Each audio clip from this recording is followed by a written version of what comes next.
from Aya Hussein, Egypt. Many Christians allege that Shaikh Ahmed Deedat got a disease that affected his tongue because he lied about the gospel. Such allegations make me really upset. Kindly advise how to respond to such claim.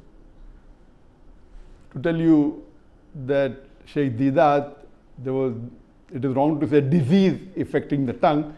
Shaikh Deedat, may Allah grant him Jannah, Rahimullah, may Allah have mercy on him. He had a stroke in 1996 and he was paralyzed from below the face downwards. He was paralyzed, he could not move. To say that Allah gave this as a punishment because he spoke against the gospel or he lied against the gospel is not true. And as I mentioned in my earlier answer, that any calamity or any disease, it may either be a punishment or it may be a test. How do you realize that whether any calamity is a test or a punishment? If the person is on the straight path, then that calamity is a test. And Allah wants to test that servant of his, that if I increase the calamity, will the person yet have faith in me or not? And if the person, even after a calamity befalls him or her, yet the faith is strong, then Allah subhanahu wa ta'ala gives a higher reward and Allah will grant him a higher status in Jannah. So Allah tests his servant. That's the reason our beloved Prophet ﷺ said, the maximum difficulties amongst the human beings are put on the Ambiyas, on the prophets, on the messengers of Allah, because they are the highest caliber. So compared to the other human beings, all the Ambiyas, and Allah subhanahu wa ta'ala sent 124,000 prophets on the face of the earth. All these prophets were tested much more than a normal human being. That means they will get a much higher status in Jannah than the other human beings. If it's a punishment, then it is for those people who have committed a sin. So if a person has sinned and has gone against the commandment of Allah subhanahu wa ta'ala, that calamity is a punishment. And you come to know that in the punishment the person suffers.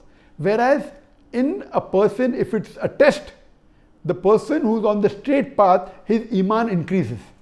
And as far as Shaikh Deedat is concerned, Alhamdulillah, I knew him very closely. I was one of the first few people that when he got the stroke, I had just performed my Hajj and I flew from Saudi Arabia straight to South Africa, and Alhamdulillah, I personally met him.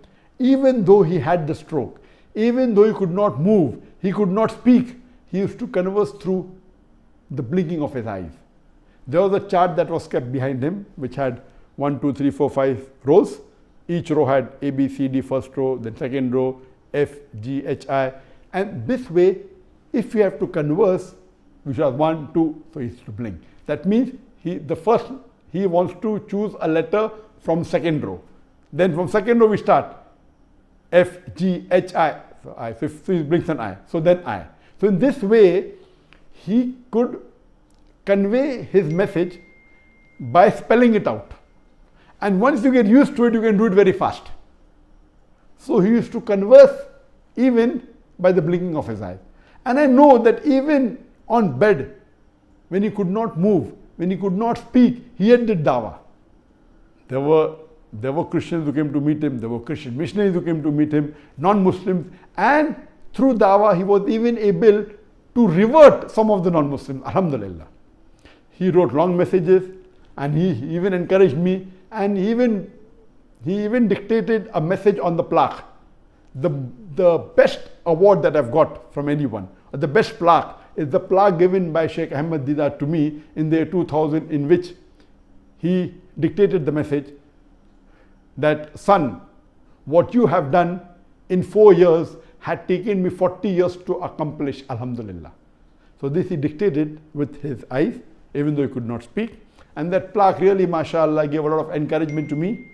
And if there is a person who is responsible, who is a catalyst for me to change from a doctor of a body to a doctor of a soul, it is Shaikh Ahmed Deedat. And inshallah, even he will get all the thawab that whatever little bit I've done in the field of dawah, may he get the sawab without reducing my sawab. So Alhamdulillah, Shaikh Ahmed Deedat was for 9.5 years on the bed. He could not move, but yet you could see his passion. You could see his striving for dawah.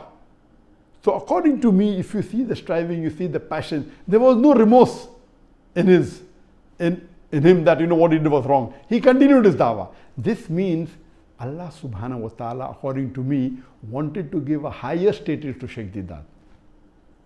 He got the stroke in 1996 at age when he was 78 years old, and he was in bed for 9 years. Allah tested him, and I believe Shaikh Deedat, Alhamdulillah, passed the test with flying colors, and inshallah Allah will reward him a higher status.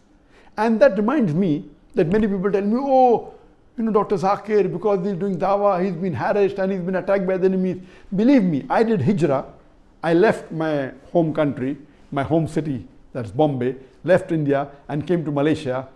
And believe me, Allah subhanahu wa ta'ala supported me immensely. If I have to think, I can point out 10,000 difficulties. But if I have to contemplate on the mercy of Allah, I can think of millions of things that Allah has blessed me. So depending upon whether you're an optimist or a pessimist, and believe me, I'm very happy. Whatever difficulties that came, they were nothing compared to the blessing that Allah has given me, to the ni'mah that Allah has given me. I'm continuing my dawah. I'm not stopping my dawah. So people are saying, oh, see, Zakir got a punishment and the Indian government went against him. It's not a punishment. It is makru makaralo.